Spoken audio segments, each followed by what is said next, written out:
So, how's it going? It's going good. Good. And what's your name again? Jimmy. Jimmy. And I'm not going to ask you how old you are, but I'm 51. you're 51? I'm 51. Okay. So, where did you grow up, Jimmy? I grew up in Minnesota, Elk River, Minnesota. Is that near Minneapolis It's southeast of Minneapolis. by an hour? By a half hour. Half hour. Minneapolis. So, did you go into the city a lot when you were growing up? No, I didn't. I stayed in Elk River. Elk River, and is that a small community? It's a very small community. It was a very small community.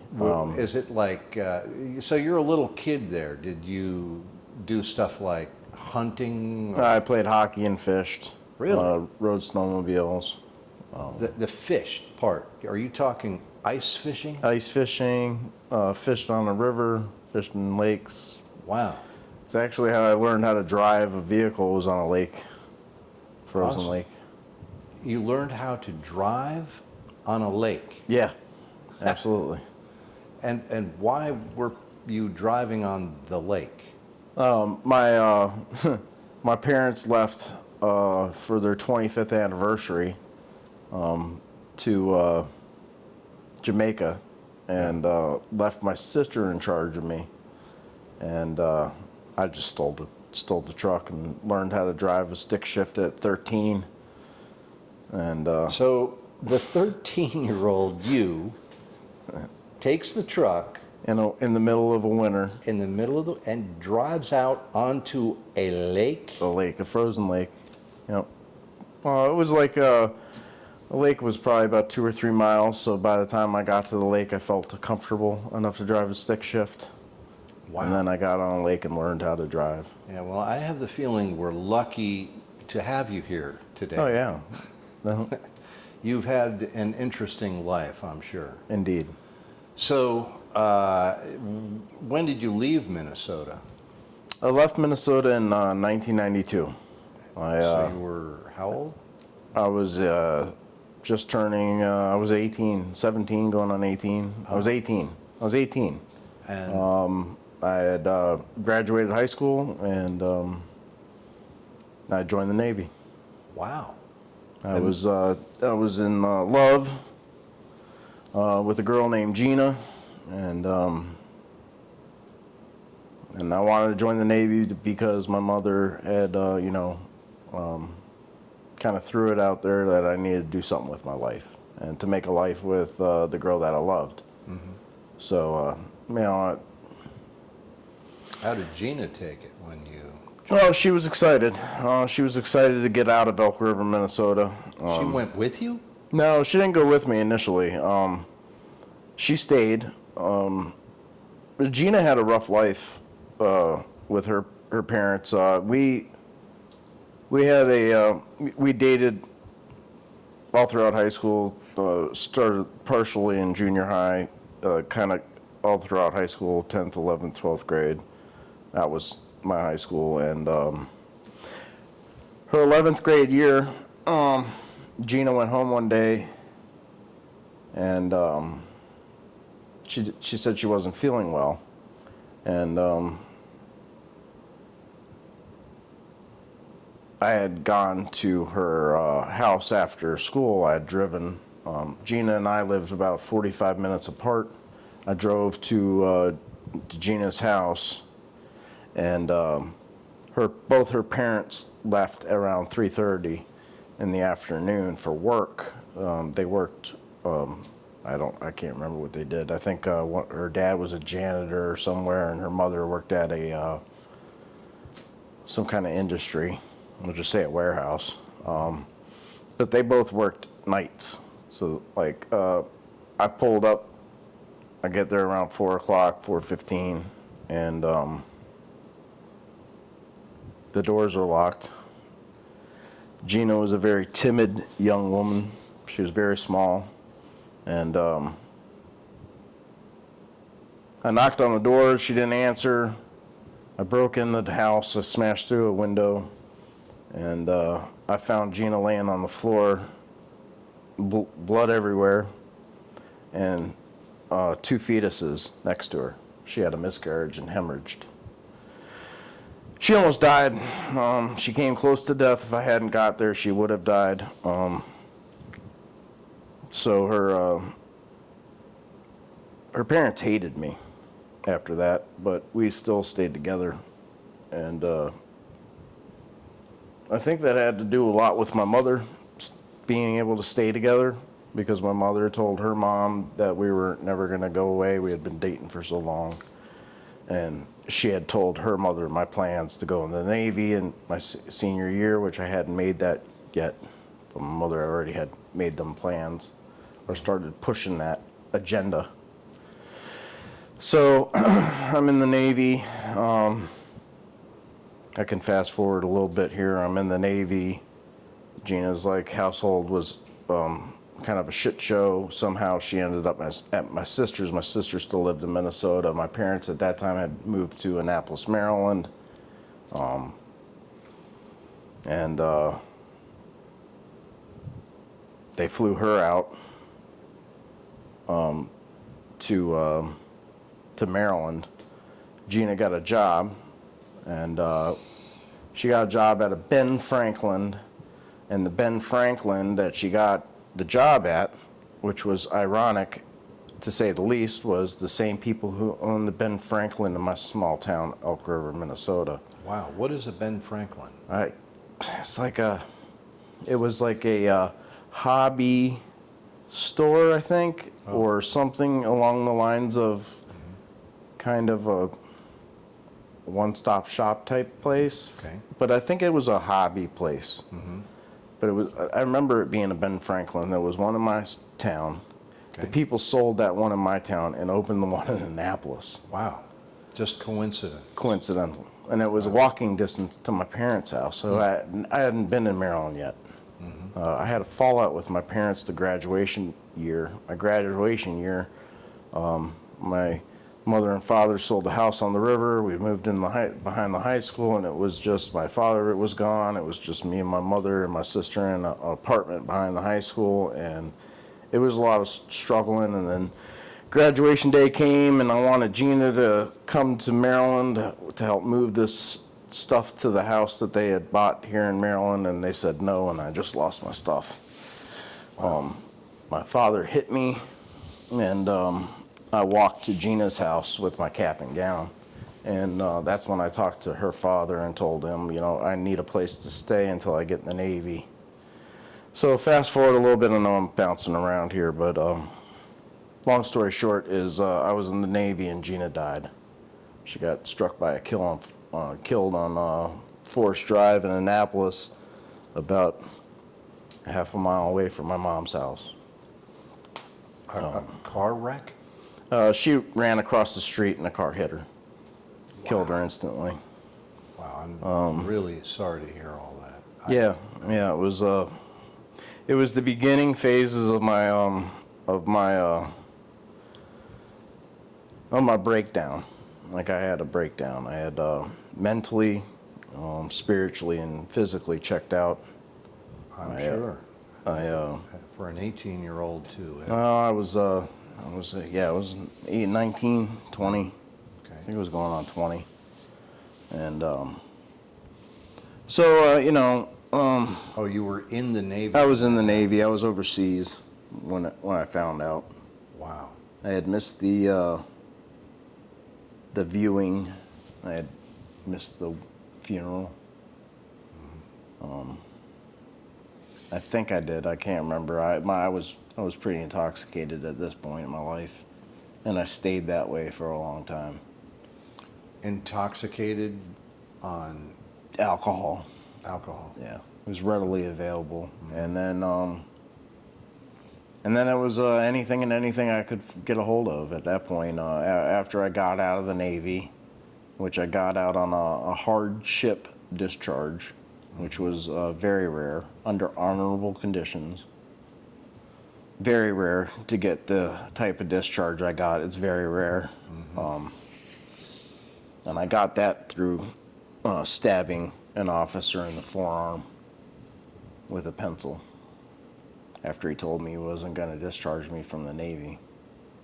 And Wow, it's amazing that they honorably discharged Yeah, after stabbing an officer. It's an incredible. I think that this part of my life is kind of a blur, but I had a trial. I had hospitalization in there, psychiatric evaluations, all this kind of stuff. And I think before the trial, I was in a psych ward, and the psych ward guy was like, "You're fit for duty," and I stabbed him in the forearm. And then I had a trial, and they figured out what happened in the trial, Wow. like why I was at that point. You know, here's a girl that I dated from junior high throughout high school. I'm in the Navy, and she's dead. You know, I got a American Red Cross letter. Wow. So it was. I get out of the Navy. I follow my mom and dad because I don't know anything.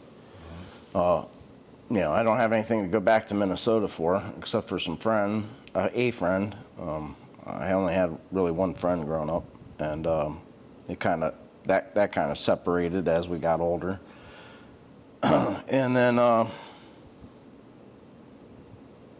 then I get to Maryland, and I don't know anything. I find a liquor store up the street from my parents' house, and then I was like a figure in that liquor store. I drank every day, and I was a mess. And I got to a point that it started pissing my parents off, and I was hanging out with this. I had found a couple of these friends. Actually, one's a good friend of mine now. He lives down in Florida here. He got his life straight too. But we were hanging out and drinking and partying, and somebody was like, you know, I had not worked in over a year and some change. And somebody was like, you know, anybody looking for a job? And I raised my hand, and it was a guy that was looking for what I do for a living now, roofing. And that just led me to more different and harder times in my life. And I kind of hit a bottom and kind of realized that I needed to stop drinking and partying so much. So I went to a rehab. In my first rehab, I was 24, 25 years old. And that came after I had met somebody. I met my now ex-wife, and we got married, had 2 kids. I had a house. I was drinking, but not over drinking. I was a manageable alcoholic. I was working every day and bringing home the bacon, and then something in me, and I don't know where it was or when it happened, but something in me was like, you need to do harder drugs. And that's when I started smoking crack. And I had a house, you know, 2.5 car garage, you know, all this. I had stuff, and it didn't matter. I wasn't happy. There was something inside me that was just still in like a devastated mode. And I found crack, and my ex-wife found my crack, and that relationship ended that day. Wow. That spiraled me out of control a little bit more, and then I hit another bottom, and I wanted to die. I didn't have anything really to live for. I felt 2 losses in my life now that felt almost the same, and then I wanted to kill myself, and I just couldn't get to that point of or smoke enough crack to die, even though I tried. And you were trying to OD? Yeah, I was trying to OD, yeah, for years. Wow. And it didn't work. And then I got clean again. I I got, that was when I was introduced to a program called Narcotics Anonymous. And that was,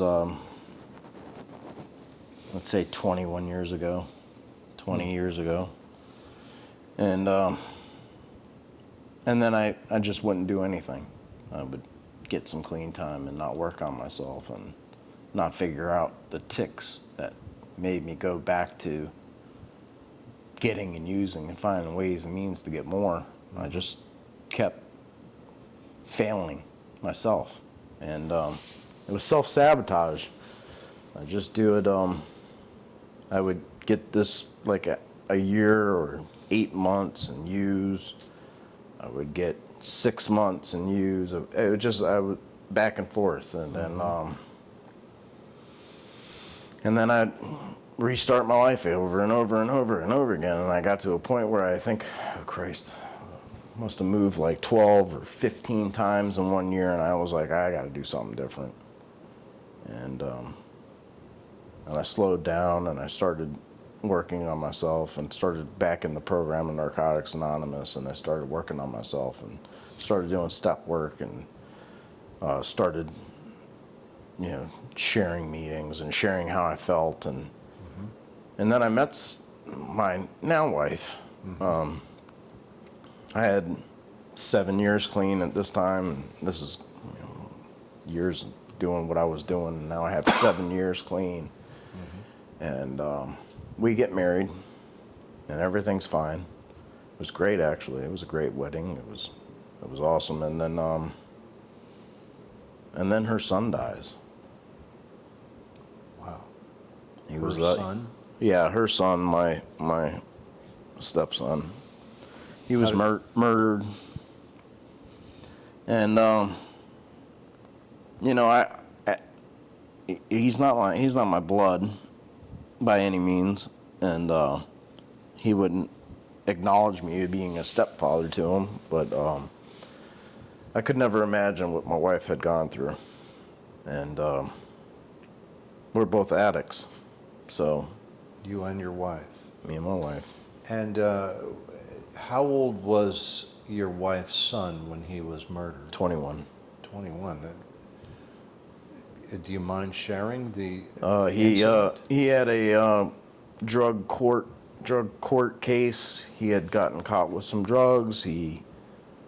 Apparently the story is he had some guns that he wanted to sell to this guy that he knew, but this guy was in a gang and he was in this other gang, so they were in a different gang. And then this guy he was selling the guns to shot and killed him for the guns. Wow. At the meetup right by his house. So. This is while you and your wife were married. Married, yes. I'll never forget the phone call. I'll never forget the phone call. Never forget the phone call. And the panic that ensued after that to find where they had taken him. The shitty things that came out of my mouth as a direct result of my wife using over it.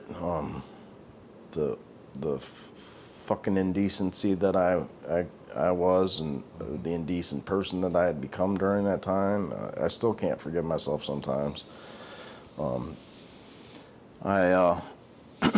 Anyway, we go through that, and then shortly after that, my father passed away, which I didn't really care much for my father, but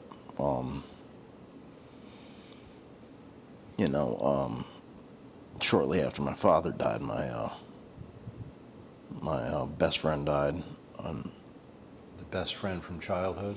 No, my best friend in Narcotics Anonymous. Oh. Josh. And how did he die? He died of an OD. And I got him into the place that really saved my life. The second time that I gave in was the Samaritan House in Annapolis. I got him in there. And the guy who runs that program did it for me for a favor, and he died in that house. And anyway, after Josh died and we were at his funeral, and I had gone through, finding out that my wife had been lying to me and using. I had all these feelings, and I couldn't figure out what I was feeling. And instead of telling somebody that I was all fucked up in my feelings and wanting to fucking die again and feeling like I had nothing to live for, and telling them I wanted to get high, I didn't. I shut my mouth, and we left the funeral for Josh, and I looked at my wife and I said, you should probably get out of the car. She was like, for what? And if you know my wife, she's got a very city girl attitude in her. And she said, why? What are we doing? I said, we're going to get high. And that's what we did. So by this time, what kind of drugs were you using? You said using, were you? My wife was intravenously using heroin, and when I had 7 years clean at this time, up to this point, and but I hadn't done any work on myself. I had stopped at the 4th step in Narcotics Anonymous, And after Josh's funeral, you said we're going to get high. yeah, we went and got. I went and copped some crack cocaine and some heroin pills, and we bought a stem at the grocery store, some Charboy to smoke crack, and then I was just gonna sniff the dope because I couldn't find a needle. The grocery store wouldn't sell me the needles. They told me I looked like a junkie or something. I can't remember it, but it was It didn't take long after that we were shooting dope and smoking coke again, and or for me again, and for us together at the same time for the first time. And that lasted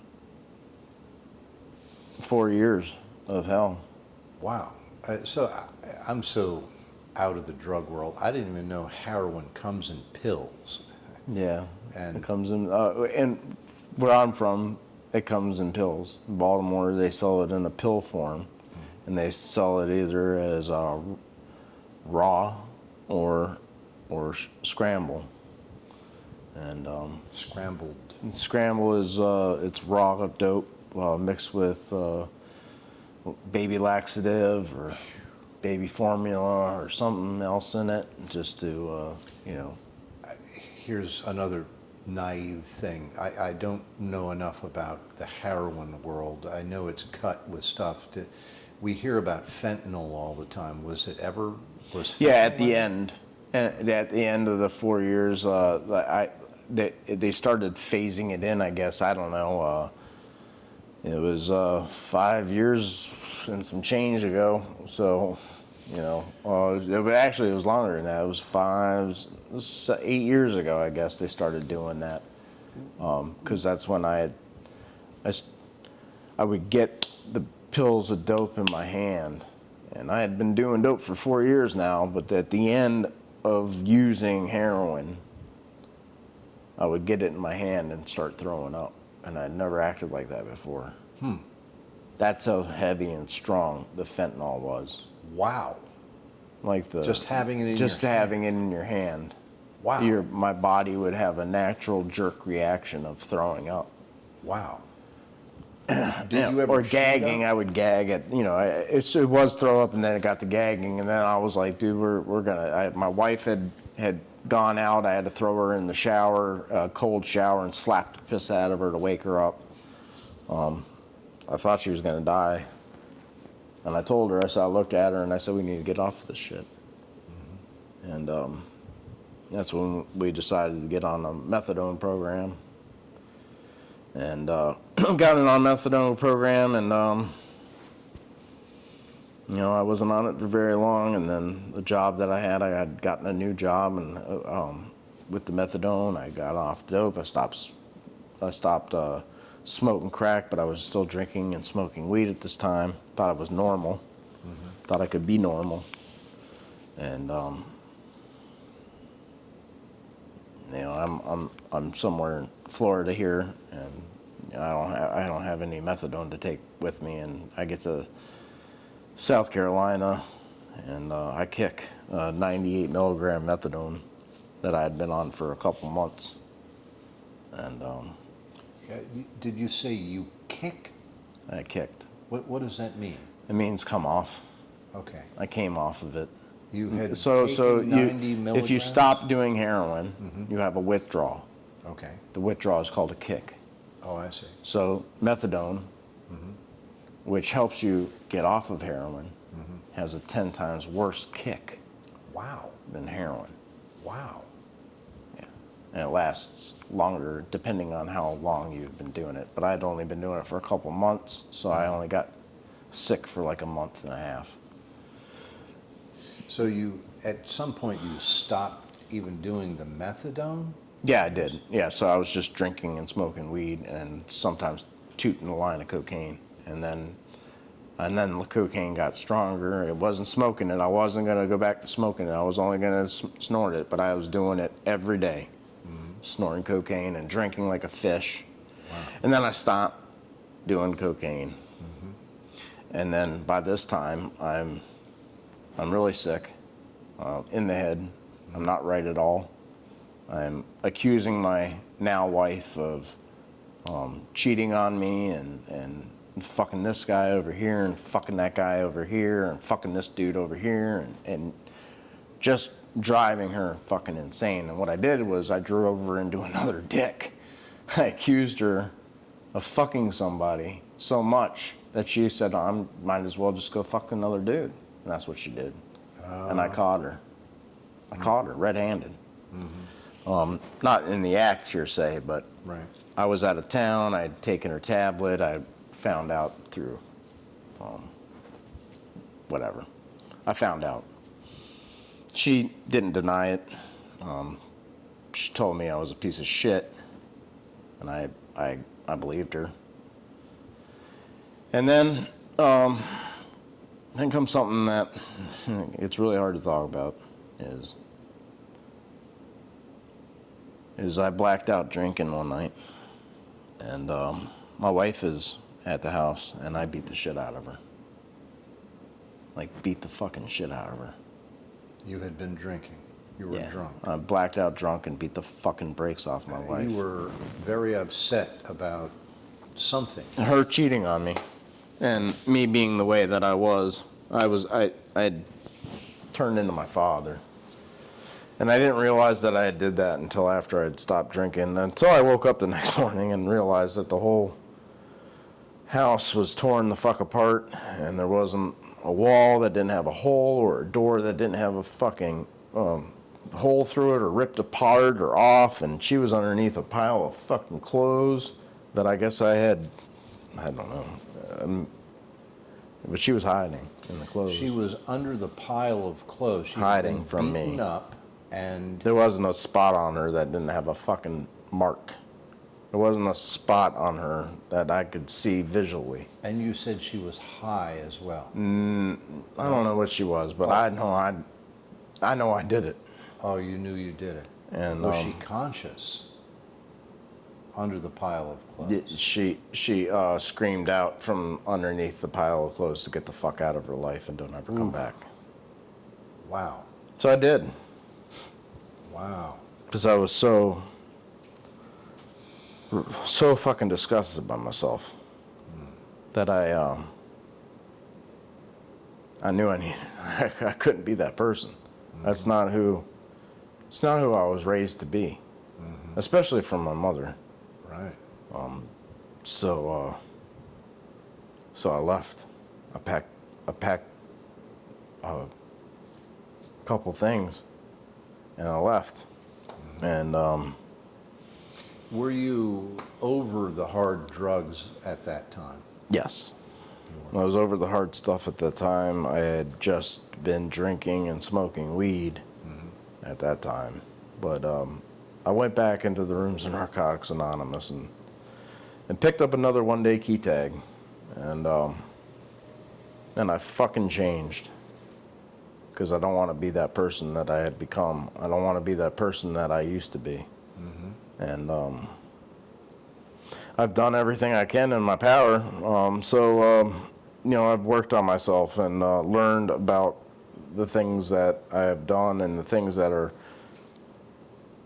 easy for me to make bad choices and bad decisions. And that has to do with death. It's a, I won't say a trigger, but it's my bad decision maker. And during the 5 years I have clean now, 3 years ago my mom died. And she was my best friend. And I had to fly out to Las Vegas to pull her life support. Oof. Because she had a living will. Man. And I stayed clean through it. So, what I had did was when I was in Las Vegas, is called the people that I knew who stayed clean through the same thing that I did, just gone through. And it helped me. I didn't get high. When everything inside me was screaming too, and it was the right thing to do, screaming in my head, I made the choice not to. And it's this time around, being clean, I've reconnected with my now wife again, and we have the healthiest relationship that I've ever had in my life. This woman is beyond a saint, like my mother was, and I just couldn't ask for a better partner in life. And I have children of my own, right? I have 3 children of my own, and then I had 3 stepchildren. Now I only have 2 stepchildren, but I don't call them stepchildren. They're my children, and I have a relationship with my wife's children than I have a better relationship with my own children. And that's because of the direct result of the disease of addiction and me being a shitty ass father. Well, To them, there's no forgiveness in theirs. They don't want to forgive me. You're fortunate to have your wife to have forgiven you, taken you back. Yeah, absolutely. Most men would not get. Yeah, that I don't get. opportunity. Yeah, I got. It's an amazing thing. Do you consider that incident with your wife that night to be the turning point that the inner you reflection had of seeing transformed? who I had become. Pardon me? The inner reflection of seeing who I had become. Good. Yeah. Good. I had become my father. Right. And so there is no going back to the old you of No. using. No, it's not an option for me anymore. It really isn't. I don't have any option to use. There isn't anything I can't get through. I got through the hardest thing that I thought I'd ever have to get through in my life, and I did it clean. Wow. I do have a sister still left, and, that'll be probably another thing that I'll have to go through sooner than later because we're all old. Right. I don't look forward to it, but, Wow. So if people who are viewing this video will take away anything inspirational, you think, from all these harrowing things you've been through and recovered from, is there any one point you think you could make that really sticks out in your mind as being the one thing or 2 things or 3 things that helped you transform yourself into being the person you are today? make better choices. That's it? Yeah. Make better choices.